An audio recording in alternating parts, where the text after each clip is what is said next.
Hai Sobat IMC Podcast Corner kembali lagi. Seperti biasa masih bareng Leni Diandra. Dan Leni masih ada di Rumah Sakit IMC Tangerang.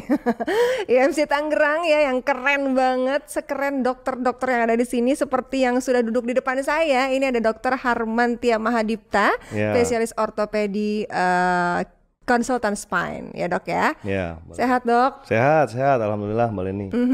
Selalu ini ya, kalem bawaannya dokter ya. Iyalah, kalau urakan bukan dokter nanti. Oh gitu ya dok. Apa dong dok namanya dok? Enggak. Oke, kita hari ini akan berbicara tentang kelumpuhan karena operasi saraf terjepit. Mitos atau fakta? Bener gak saraf terjepit itu kalau operasi bisa sampai lumpuh? Wow, ngedengernya kok serem ya. Tapi itulah kita harus nambah informasi, nambah wawasan supaya nggak termakan hoax ya. Nah, sebelum kita ngobrolin tentang operasinya, kita juga harus cari tahu dulu nih, saraf terjepit itu seperti apa ya? Di mana biasanya yang kejepit? Oke, gimana dok? Ya, jadi memang saraf terjepit itu sering disalah persepsikan oleh masyarakat awam. Nah, kalau pasien-pasien saya tuh biasanya tuh baru nyeri pinggang, udah dibilang saraf terjepit. Padahal itu belum tentu benar. Oke. Kalau misalnya saraf itu terjepit, dia harus memberikan keluhan saraf yang terjepit.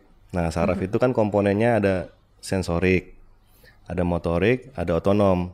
Yang biasanya pertama kali terkena adalah yang sensorik. Nah, keluhannya itu misalnya nyeri menjalar, kesemutan, ya, terus baal.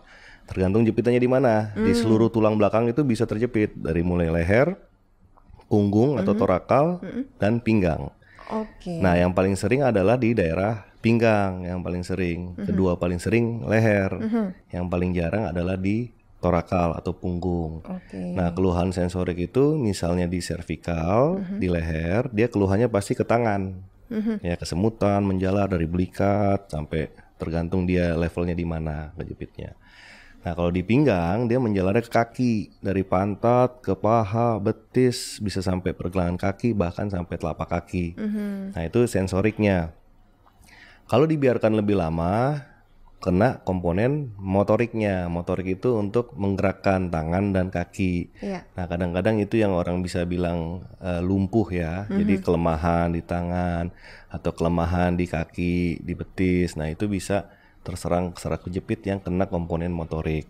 Nah, dibiarkan lebih lama lagi atau jepitannya sedemikian hebat, kena saraf otonom. Otonom itu untuk ngatur buang air kecil, buang air besar kita.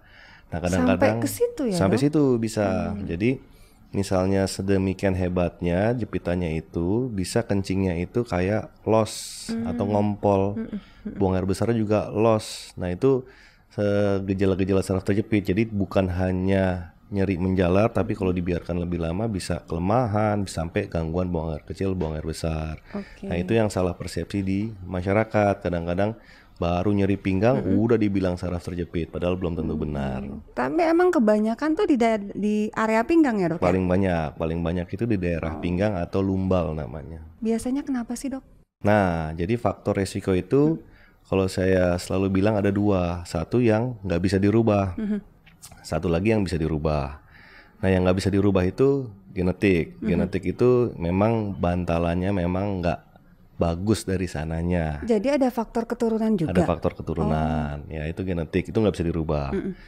Tinggi badan, jadi kalau semakin orang itu tinggi, semakin resiko tuh saraf terjepit. Dokter dong berarti? Iya, kurang lebih seperti itu. Nah, untungnya saya tahu cara menanganinya dan mencegahnya. Iya. Nah, satu lagi laki-laki, saya lagi ya berarti. Iya dokter lagi. Ya, jadi laki-laki, genetik, tinggi badan itu ya faktor yang nggak bisa dirubah. Oke. Nah, kita yang bisa adalah merubah faktor yang bisa dirubah, kegemukan, ya kan? Terutama kegemukan yang central obesity. Jadi gemuknya itu di perut, ya. Biasanya laki-laki ya. Kenapa ngaruh ke? Jadi misalnya gemuknya di perut kan kita cenderung jatuh ke depan ya, otomatis lah gaya gravitasi. Nah, untuk kompensasinya pinggang itu nekuk ke belakang, jadi lebih condong ke belakang. Jadi kalau misalnya dia condong ke belakang, bebannya pasti lebih besar dia di bantalan-bantalan tersebut. Makanya suka jebol atau pop, ya itu yang orang bilang herniated disc. Nah, faktor resiko lain misalnya duduk lama. Ya, duduk orang-orang kantoran biasanya tuh yang duduk dari jam 8 sampai jam 4 sore. Nah, itu sangat beresiko karena waktu duduk bantalan pasti akan ketekan, dia mengempes gitu. Nah, bantalan itu perlu di recoil, dikasih lepas tekanannya dengan cara berdiri sebentar aja sebenarnya. Jadi biasakan setiap 30-40 menit sekali berdiri sebentar, setengah menit, 1 menit udah cukup. Nah, yang ketiga faktor risiko pekerjaan juga nih ya, biasanya orang-orang tambang gitu yang gerakan getaran-getaran alat berat seperti itu juga bisa beresiko untuk saraf terjepit. Banyak jadinya. Iya, oke. Wow, ternyata ya dok ya. Oke, jadi seperti tadi kata dokter bilang, kalau tidak ditangani dengan segera akan ada banyak konsekuensi. Betul gitu ya, akan semakin parah. Jadi kalau bisa sampai dioperasi itu yang sampai yang seperti apa dok? Ya, untungnya saraf terjepit itu sekitar mungkin 80-85% itu bisa sembuh tanpa operasi. Ya, jadi chance untuk sembuh pada orang yang terkena saraf terjepit besar, sangat besar ya. Jadi makanya kalau dia saraf terjepitnya baru terkena awal-awal, let's say mungkin 1 minggu, 2 minggu, itu selalu kita upayakan tanpa operasi. Nah, tanpa operasi itu apa aja? Termasuk istirahat, bed rest, fisioterapi boleh, akupuntur boleh, obat-obatan. Pokoknya semua yang tanpa operasi karena chance-nya besar.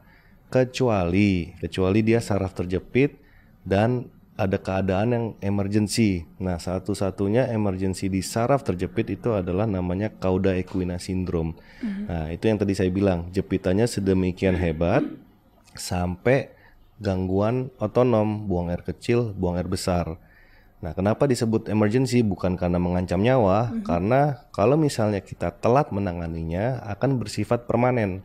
Bayangkan seumur hidup nggak bisa ngontrol buang air kecil, ya, berdiri sebentar ngompol, berdiri sebentar buang air besarnya keluar, itu kan pasti akan sangat mengganggu kualitas hidupnya. Jadi emergensinya itu. Nah, kalau ada gangguan itu harus segera. Kalau nggak ada, misalnya cuman nyeri, menjalar, kesemutan, masih bisa tolerable, nggak perlu sampai operasi. Nah, terkadang ada jepitan-jepitan yang bandel ya, jadi memang udah diterapi konservatif, fisioterapi dan lain sebagainya, tetap sakit. Nah, pada pasien-pasien tersebut yang kita pertimbangkan untuk tindakan operasi. Nah, biasanya kita kasih waktu 8-12 minggu, jadi mungkin 2-3 bulan lah untuk terapi yang non operasi. Tapi kalau sudah operasi apa bisa sembuh total dok? Atau nanti bisa balik lagi? Bisa sembuh total. Gejala-gejala yang dia rasakan bisa hilang total. Tapi kalau pertanyaannya bisa balik lagi, bisa juga. Tergantung dari? Nah, kan misalnya bantalannya itu biasanya yang ngejepit saraf itu bantalan sendi yang keluar. Itu yang paling sering. Banyak sekali yang bisa menyebabkan faktor saraf terjepit. Tapi yang biasa terjadi adalah bantalan sendi yang keluar. Itu yang disebut HNP. Nah, yang keluar saja itu yang kita ambil, sisanya di dalam yang masih sehat kita biarkan. Makanya yang sehat itu bisa keluar lagi, bisa, kecuali kita ambil semua. Nah, kalau kita ambil semua, terpaksa kita ganti, itu orang bilang pasang pen, ganti bantalannya. Nah, sebisa mungkin operasi-operasi itu kalau bisa jangan pasang pen kalau menurut saya, karena memang nggak semua pasang pen itu merupakan suatu solusi.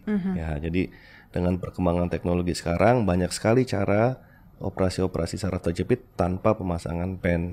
Misalnya dengan teknik endoskopi misalnya. Jadi dengan sayatan kecil kita bisa ngambil bantalan yang keluar, selesai. Tapi operasi hanya treatment saat itu. Yang paling penting adalah edukasi ke pasien untuk kedepannya. Karena modal dia kan bantalannya udah jelek ya. Jadi kita harus mengedukasi si pasien gimana cara preventnya. Nah, itu dia dok. Nah, paling gampang, nggak gampang sih sebenarnya sih ya. Jadi kalau saraf terjepit di pinggang itu semua itu is all about core muscle-nya. Jadi otot perut, otot pinggangnya itu harus kuat. Ya, kalau misalnya dia kuat otot perut, otot pinggangnya, kemungkinan kejepit laginya itu menurun. sama berat badannya harus turun. Oke. Gampang, tapi nggak gampang dilakukan.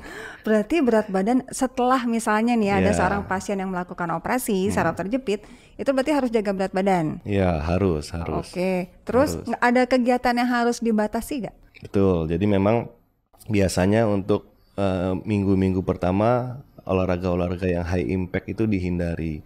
Karena robekannya itu masih ada robekan, masih tambalannya masih basah lah istilahnya ya. Dia harus nunggu dia nyatu. Nah, biasanya 2-3 minggu itu kita harus menghindari gerakan yang high impact. Contohnya loncat, lari, jongkok, squat kayak gitu. Duduk di lantai itu juga harus dihindari. Nah, nanti kalau dia udah sembuh ya bisa dia kembali seperti semula, tapi ada tahapan-tahapannya. Tergantung individunya, apakah individu itu sering olahraga sebelumnya atau memang nggak pernah olahraga. Jadi benar-benar custom terhadap pasiennya masing-masing untuk terapi rehabnya. Iya, iya. Ini kalau sesuai judul kita, Dok, kalau sampai ada orang yang beranggapan bahwa setelah operasi saraf terjepit itu bisa lumpuh tuh dari mana, Dok? Iya, dari mananya juga saya nggak tahu juga sih. Cuman setiap pasien saya yang mau operasi pasti nanyanya gitu? Pasti, 100% nanyanya itu. Nanti lumpuh ya, Dok, ya gitu? Betul. Jadi memang apakah betul operasi-operasi saraf terjepit itu bisa lumpuh? Ada benarnya, ada tidaknya. Oke. Nah, ini yang benarnya dulu nih, Dok. Nah, sebentar. Jadi kan yang paling sering kejepit kan di daerah pinggang. Iya. Ya, asumsi pasien kalau habis operasi dia nggak bisa jalan. Artinya lumpuh setengah badan. Iya. Nah, saraf-saraf yang ada di daerah pinggang atau lumbal itu udah saraf-saraf kaki. Dan biasanya tuh kan lumbal ada 5, 1, 2, 3, 4, 5. Nah, saraf-saraf yang paling sering kejepit di lumbal 45 sama 5S1 yang paling bawah ya. Yang melewati area L45 dan L5S1 adalah pergelangan kaki ke bawah. Jadi ya nggak mungkin lumpuh saraf paha, saraf betis itu misalnya kita operasi di area L45, L51. Nah itu pun kalaupun terjadi kenapa-napa biasanya satu sisi saja. Jadi pergelangan kaki yang kanan atau yang kiri tergantung di mana jepitannya itu. Jadi nggak mungkin operasi-operasi lumbal itu lumpuh setengah badan dari pusar ke bawah itu nggak mungkin. Nah yang mungkin adalah operasi-operasi di torakal, di punggung. Karena saraf di punggung itu lewat semua nih, setengah badan ke bawah lewat punggung semua. Dan saraf di torakal itu yang menurut saya adalah saraf yang paling sensitif.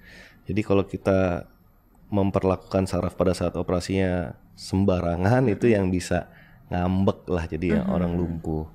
Nah di leher sarafnya juga sama, sifatnya sama saraf punggung, cuman dimensinya atau volumenya kanal sarafnya lebih besar di leher. Jadi yang paling resiko untuk lumpuh adalah saraf punggung sebenarnya. Nah, tapi bagusnya berita baiknya saraf terjepit paling sering di pinggang sama di leher. Yaitu sangat minimal atau bisa dibilang hampir nggak ada lah resiko untuk lumpuhnya misalnya di pinggang atau di leher. Oke, jadi kalau kelumpuhan karena operasi saraf terjepit itu mitos atau fakta, tentu saja itu hanyalah mitos ya, Dok ya. Oke. Apalagi dengan teknologi sekarang udah canggih lah, ya kan. Kita udah mikroskop, punya endoskop, punya pembesaran. Jadi sarafnya yang area operasi sangat besar. Kalau dulu mungkin kita mengandalkan mata saja, ya. Sekarang sih udah ada tools-tools yang canggih untuk biar sarafnya itu kelihatannya besar sekali pada saat operasi. Oke, Dok, satu lagi ya, mengingat ada faktor genetik tadi dokter bilang, bagaimana sih pencegahan atau mungkin juga sudah punya faktor genetik, punya faktor risiko seperti dokter nih, laki-laki yang bertubuh tinggi gitu kan. Betul. Tipsnya dong untuk menghindari saraf terjepit, Dok. Betul. Jadi memang itu. Jadi saraf terjepit kan yang seperti saya bilang tadi paling sering di pinggang sama leher. Nah, tips untuk menghindari saraf terjepit di bagian leher sebenarnya simple, jangan banyak nunduk. Nah, kalau kita nunduk itu tekanan ke dalam bantalan sendinya itu pasti besar. Nah, sekarang kan sering tuh main gadget nunduk, laptop nunduk, semuanya kan. Sama jangan pakai benda-benda berat di kepala, helm atau apa, ngangkat apa di kepala itu sebenarnya simpel, sama harus dikuatkan otot leher. Nanti ada exercise-nya khusus untuk neck muscle strengthening. Nah, asal kita bisa jaga jangan nunduk, itu akan meminimalisir resiko terjepit di leher. Nah, kalau di pinggang sama sebenarnya, kita kuatin aja otot perut, otot pinggang. Kasarnya tuh kalau saya bilang ke pasien tuh buatlah otot perut jadi six pack, jangan one big pack gitu kan. Nah kalau misalnya core muscle-nya kuat, terus habit duduknya dijaga, postur duduknya benar, itu ya harusnya bisa menurunkan resiko untuk saraf terjepit. Oke, jadi kalau ketemu orang nanti jalannya kepalanya begini, jangan dianggap sombong. Betul. Itu dia menghindari saraf terjepit. Betul sekali. Oke, Dokter Harmantia, ini menarik sekali. Terima kasih banyak sudah ngobrol-ngobrol sama kita nih, sudah berbagi sama Sobat IMC di IMC Podcast Corner tentang kelumpuhan karena operasi saraf terjepit, mitos atau fakta yang ternyata adalah mitos. Dan kalau Sobat IMC ingin tahu jadwal praktek Dokter Harmantia, ini hari apa jam berapa, bisa cek website Rumah Sakit IMC. Jangan lupa follow juga Instagram @rs.imc untuk mendapatkan informasi seputar Rumah Sakit IMC, dan subscribe channel YouTube kita di RS IMC untuk selalu mengikuti IMC Podcast Corner. Kita pamit dulu dokter. Oke, terima kasih semuanya dan kita ketemu lagi di IMC Podcast Corner berikutnya. Sampai jumpa.